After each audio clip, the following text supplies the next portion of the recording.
자, 오늘의 주제는 자연현상의 수학적 표현, 즉 구상, 구체적인 것의 추상화, 추상, abstracting, abstract를 만들어 나가는 과정, 이라는 주제인데요. 좀 제목이 너무 추상적이죠? 어떤 의미일지 하나하나 설명을 드리도록 하겠습니다. 자, 이 그림은 유명한 화가 마티스의 그림입니다. 마티스는 그 스승으로부터 추상화, abstracting, 추상화라 그러니까 그림 추상화 그 얘기가 아니고요. 추상으로 만들어 나가는 abstracting, 그 abstract로 만들어 나가는 과정을 말합니다. 본질만 남기고 다른 구체적인 모든 요소들을 배제시키는 거죠. 여기서 색도 빠져 있고, 어떤 정확한 메저도 다 빠져 있는데, 어떤 이 대상, 이 여성의 어떤 본질을 더 부각시켜서 표현하고 있다란 생각이 듭니다. 회화 분야에서 마티스가 이런 앱스트랙팅의 어떤 천재였다면 자연과학 분야에서는 이분이 앱스트랙팅의 천재가 아니었나 싶습니다. 프린키피아의 저자고요. 좀 이따 다시 돌아오겠습니다. 자, 어떤 그 자연현상이 있잖아요. 예를 들어 물건이 이렇게 움직이다 보면 멈추잖아요. 모든 물건이. 그럼 이런 현상을 어떻게 고대인들이 인류가 설명했을까요? 옛날에는 신화적으로 설명을 했습니다. 신이 개입하죠. 신이 화가 나서 멈추게 했다. 신이 인간의 어떤 불멸성을 용납하지 않았다. 이렇게 신이 개입한 신의 의지를 가지고 설명하는 방식이 있었다면 기원전 3세기경 그리스에서는 이 자연과학적으로 이런 사실들을 설명하려고 합니다. 예를 들어서 사람이 죽는 것처럼 모든 사물은 움직임을 멈춘다. 이것도 전혀 과학적으로 보이지 않죠? 근데 중요한 건 여기서 신이 배제됐어요. 신이 어떠한 의지적으로 개입을 하지 않잖아요. 자연의 현상에 비추어서 이 법칙을 설명하는 것이 굉장히 자연과학적입니다. 이것을 제가 늘 미토스에서 로고스로의 변화라고 얘기하죠. 자연과학적 전통은 이전에도 굉장히 많이 있었죠. 이집트라든지 수메르인이라든지 지금 말씀드리는 어떤 이 abstracting, 이 추상화에 초점을 맞춰서 제가 말씀드리는 겁니다. 16세기에는 이 마찰력, 관성의 법칙, 언제 멈출지 이런 마찰력 이런 걸 계산해서 관성과 언제 멈출지까지 계산할 수 있는 상황이 됐죠. 이 수학적 설명은 가장 중요한 게 예측 가능성입니다. 수학화되면서, 그러니까 저는 추상화에 제가 말씀드린 게 추상화의 이 맨 끝에는 이 숫자로 표현하는 수학적 표현이 존재하거든요. 이 수학적 설명을 하게 되면 굉장히 그 발전 가능성이 커집니다. 이 현상의 발견과 수학적 표현의 한 예로 제가 이걸 가져왔는데 1820년에 웨르스테드는 나침판과 전류 사이에 어떤 기운이 있다라는 것을 관찰하게 돼요. 전류가 흐를 때 나침판이 움직이니까요. 근데 이 사람은 수학을 잘 몰랐어요. 현상만 기술했죠. 실험적으로.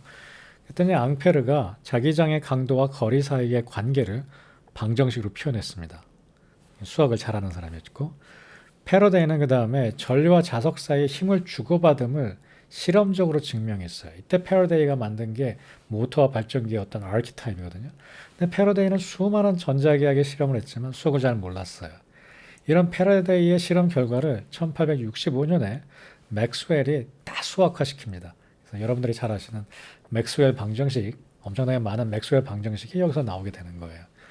현상을 관찰하고 그것을 수학적으로 표현하고 이 구체적 수학 현상을 자연현상, 그 구체적 자연현상을 추상적인 수학적으로 표현하는 가장 큰 장점은 전혀 직관적이지 않은 부분까지 수학적으로 계산할 수 있다는 사실입니다. 직관적이죠. 구체적인 것은. 그 직관적인 것을 수학했더니 이 직관을 넘어서서 beyond 직관, beyond intuition 해서 beyond intuition 해서 어떤 법칙, 어떤 추론이 가능하게 만드는 게 이 abstracting, 수학화, 수학의 힘이죠. 또 다른 예로 이 갈릴레오의 자유낙하 실험, 유명한 실험이죠. 근데 갈릴레오가 이 속도가 똑같다라는 것을 알아냈을 뿐만 아니라 관찰을 통해서 이 떨어지는 거리가 시간의 제곱에 비례한다라는 사실을 수학화했어요. 그러니까 또 공식으로 만든 거죠.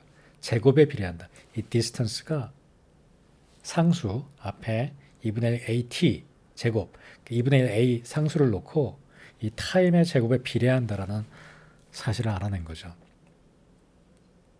어떻게 알아냈을까요? 좀 굉장히 흥미롭더라고요. 시간을 딱 떨어뜨리면 정확하게 잴 수가 없잖아요. 근데 비타를 떨어뜨리면 천천하니까 시간을 잴 수가 있잖아요. 그래서 비타를 떨어뜨리는 공이 무게에 상관없이 같은 법칙, 어떤 법칙? 시간의 제곱에 비례한다는 법칙을 발견해낸 거죠. 그럼 이렇게 수학화했을 때 어떤 일이 벌어지느냐? 정확한 예측이 가능하죠. 이게 언제쯤 어디까지 갈까? 혹은 어느 정도 떨어지는데 어떤 시간이, 정확하게 어떤 시간이 걸릴까? 이런 예측이 가능하다는 데 의미가 있습니다. 그래서 갈릴레오는 유명한 말을 남겼어요. 수학은 자연의 언어다. 자연이 얘기하는, 우리가 미국에 가서 영어를 하고 일본에 가서 일본어를 하듯이 자연을 연구할 땐 수학이라는 언어를 통해 얘기한다. 정말 좀 멋지죠?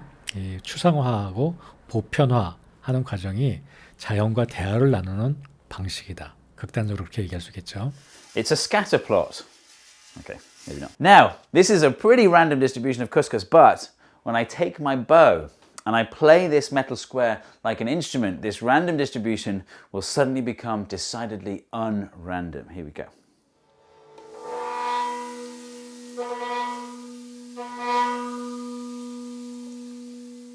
이건 클라드니의 패턴이라는 그 유명한 실험이죠. 이게 지금 스피커가 연결되어 있습니다. 그러니까 이 판이 진동을 하는 거예요. 어떤 주파수에 따라서. 그 주파수에 따라서 기하학적인 무늬를 만들거든요. 굉장히 아름답잖아요. 이런 클라드니의 실험이 굉장히 유명해졌었어요. 근데 놀라운 사실은 실제 갈릴레오가 이 클라드니 패턴을 처음 관찰한 사람입니다. 갈릴레오가 기술해 놓은 게 이 브라스 패널, 그 동판에다가 어떤 바이올린 형 같은 걸로 이렇게 진동을 주면 그 안에서 이렇게 기하학적인 무늬를 만들더라. 이런 사실을 갈릴레오가 처음 기록했고요. 클라드니가 이것을 유럽에서 어떤 공연처럼 막 사방팔방에 자랑을 하고 다녀요. 그랬더니 나폴레옹이 이 패런을 만드는 현상을 수학적으로 설명할 사람에게 현상금을 3,000프랑을 준다라고 공표합니다. 익사이링하죠. 이 자연 현상이 나타났는데 그것을 수학적으로 알고 싶었던 거예요. 규명하고 싶었던 거죠. 그래서 수많은 사람들이 도전을 하고요. 이 1816년에 여성 수학자, 이 사실을 수학적으로 증명해서 인정을 받습니다. 이거는 Patterns in the Sand 라는 그 아리클에 나오는 얘기고요. 이 당시 여성으로서 정말 대단하죠. 그리고 당시 수학 분야도 이렇게 거의 남자들이 했던 분야래요. 근데 편견과 어떤 그런 걸 깨고 자기 능력으로 수학적 증명을 했다는 게 참 놀랐습니다. 이게 그 공식의 일부에 이 패런이 어떻게 생기는지 그 규칙성에 관한 어떤 주파수와 패런, 파형 이런 것들을 수학적으로 표현했겠죠. 이게 단순하지 않고요. 제가 찾아봤더니 막 이런 게 한 4-5페이지 되더라고요. 몇 페이지를 공식으로 차 있어요. 아인슈타인도 수학적으로 우주가 팽창한다라는 사실을 예측했어요. 야, 이건 정말 카운터 인투이티브하죠. 전혀 직관적이지 않잖아요. 도저히 믿어지지가 않죠. 수학적으로 계산을 해보니까 이게 팽창하다라는 거죠. 여기서 재밌는 게 수학적인 사실이 먼저 나온 게 아니라는 거예요. 현상이 있었고 그걸 수학적으로 계산하고 났더니 그 현상을 훨씬 더 뛰어넘는 세계까지도 추론할 수 있어지는 게 이 수학화의 매력입니다. 그 구체적인 현상의 추상화의 매력입니다. 근데 또 실제로 그러니까 현상이 있었고 수학화를 통해서 예측을 하고 추론이 되고 이 현상이 다시 관찰됩니다. 실제 우주가 팽창한다는 것은 나중에 관찰이 되었습니다. 시각적으로. 자, 이런 모든 일들이 다 구체적인 현상의 수학화라고 볼 수 있는데요. 이 일의 끝판왕은 제 생각엔 뉴턴인 것 같아요. 아이작 뉴턴. 프린기피아의 저자가 아이작 뉴턴이죠. 아이작 뉴턴은 자신이 관찰한 이 자연 현상을 엄청나게 수학적으로 다 표현해 놨습니다. 그 책이 프린키피아죠. 그래서 제목이 Philosophy Naturalis Principia Mathematica. 뭐 직역하면 학문인데 자연에 대한 학문인데 어떤 것 원리 프린키피아 수학적 원리 자연의 수학적 원리에 대한 학문이라는 뜻입니다.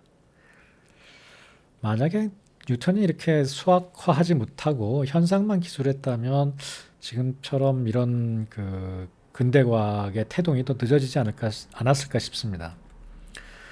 이 뉴턴은 이 사과가 떨어지는 걸 보고 그 만류 인력을 발견했다고 막 뉴턴이 엄청 창의적이다. 뭐 우리 생각해도 그렇잖아요. 어떻게 사과 떨어지는 걸 보고 이 만류 인력을 상상하지?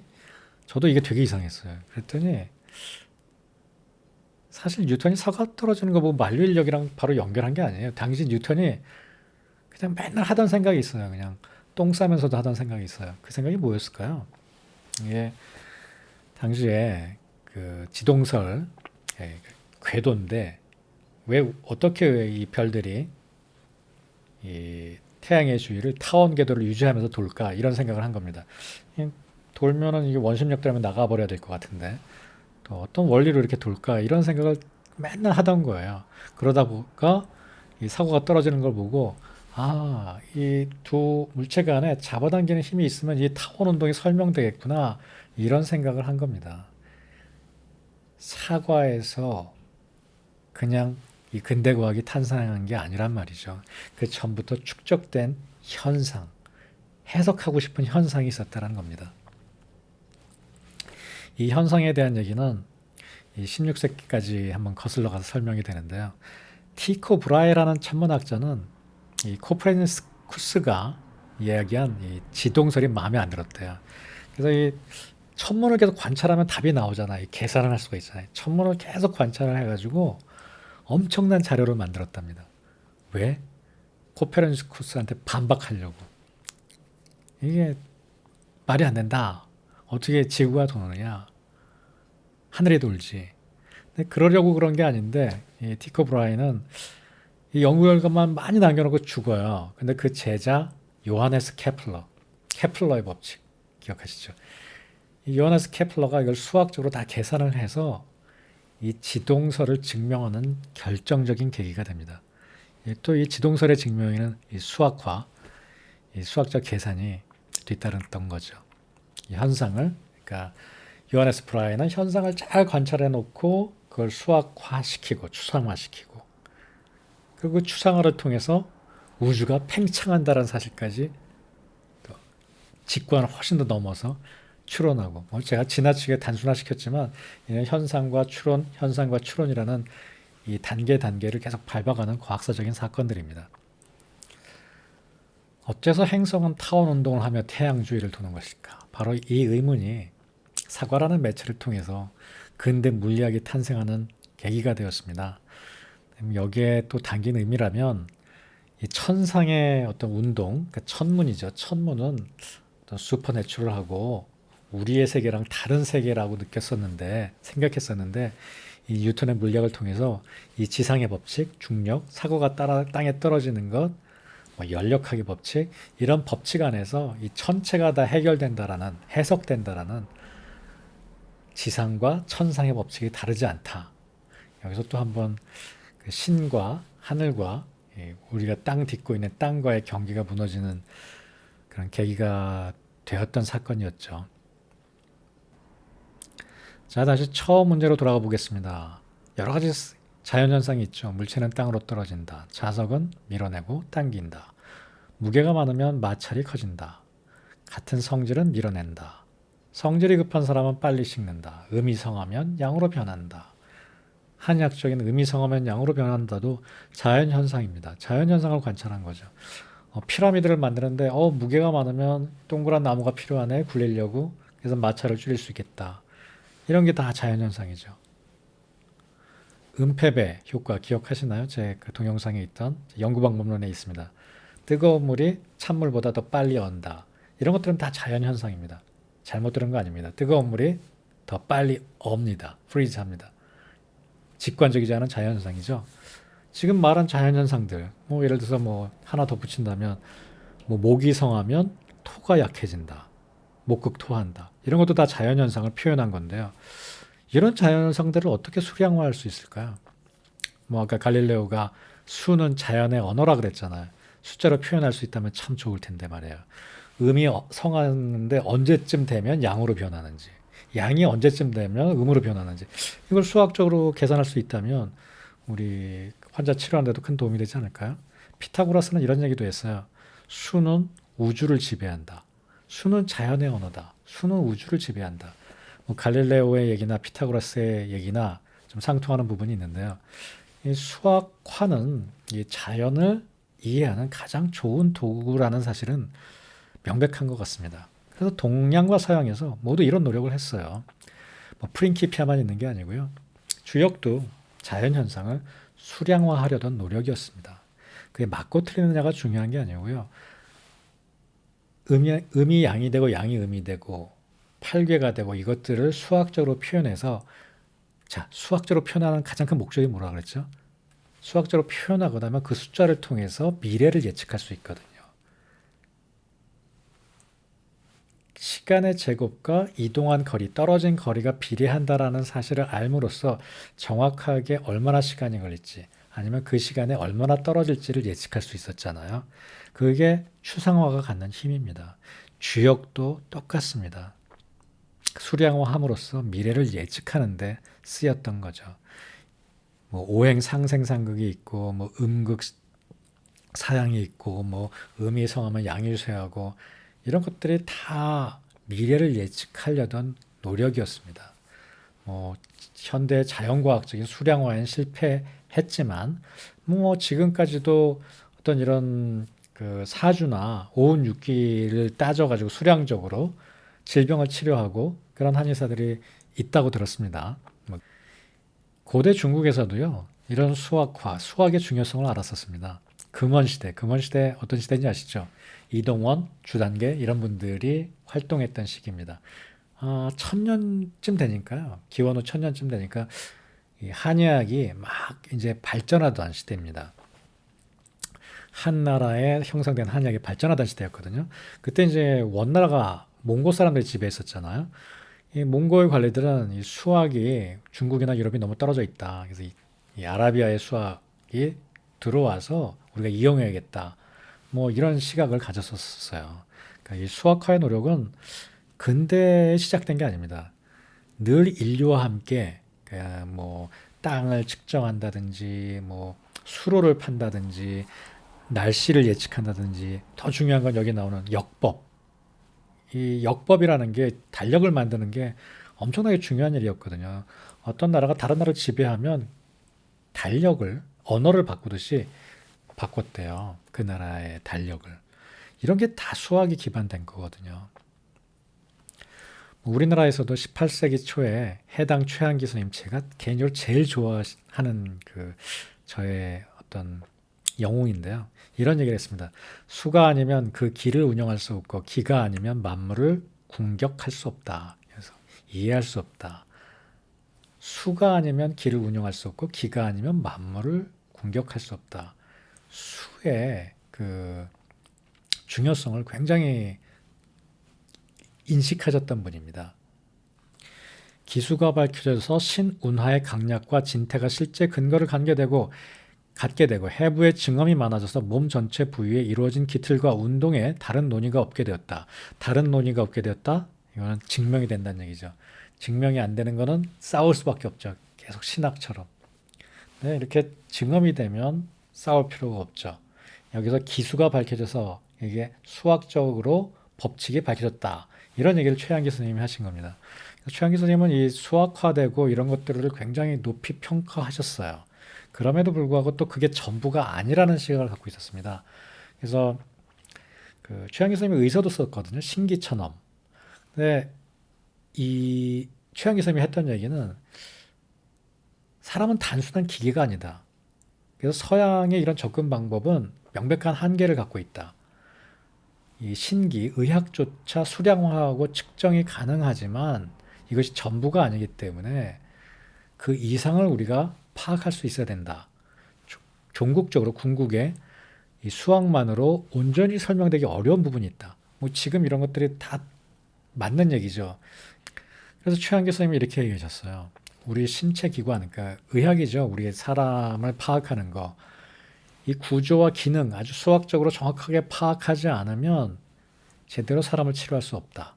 하지만 그 형질, 본질에 대해서 무지하다면 또 발전이 없을 것이다. 형질을 온전히 알지 못한 자는 신기를, 그 인체를 헤아릴 수 없을 것이다. 그러니까 양쪽을 다 가져야 된다고 생각하셨습니다. 구체적인 것을 넘어서는 본질, 그리고 아주 구체적인 실증적인 것, 이 두 가지를 모두 강조하셨죠. 이 신기와 형질의 균형, 중도적인 시각을 가졌었습니다. 이렇게 실학자 최한기 선생님은 그 사람을 치료하는데 이 구체성과 이 추상성, 이 두 가지가 균형을 이루어야 된다고 생각하셨는데요. 한의학도 저 그렇게 생각합니다. 저는 한의학의 가장 큰 문제점 중에 하나가 한의학에 관찰한 그 수많은 귀중한 현상들을 수학적으로 표현하지 못한 데 있다고 생각합니다. 그럼 이거는 수량화한다는 것이 단순하게 뭐 맥박수나 뭐 혹은 어떤 정량화, 어떤 모든 것의 정량화, 뭐 설문지라든가 듣기감을 정량화한다든가 뭐 이런 것만 의미한다고 생각하지는 않습니다. 더 본질적으로 음과 양이 변하는 것, 오행이 변하는 것, 이런 게 만약 맞는 현상이라면 실제 계속 반복해서 일어나는 맞는, 그러니까 합당한 생각이라면 어떤 그 안에서 수학적인 규칙을 발견할 수 있을 거라고 생각해요. 특히 현대 수학, 뭐 행렬이나 통계 이런 현대 수학들을 통해서 이 한의학의 복잡다단한 면까지도 이렇게 수학화할 수 있는 abstracting, 추상화할 수 있는 길이 있지 않나 싶습니다. 예, 감사합니다.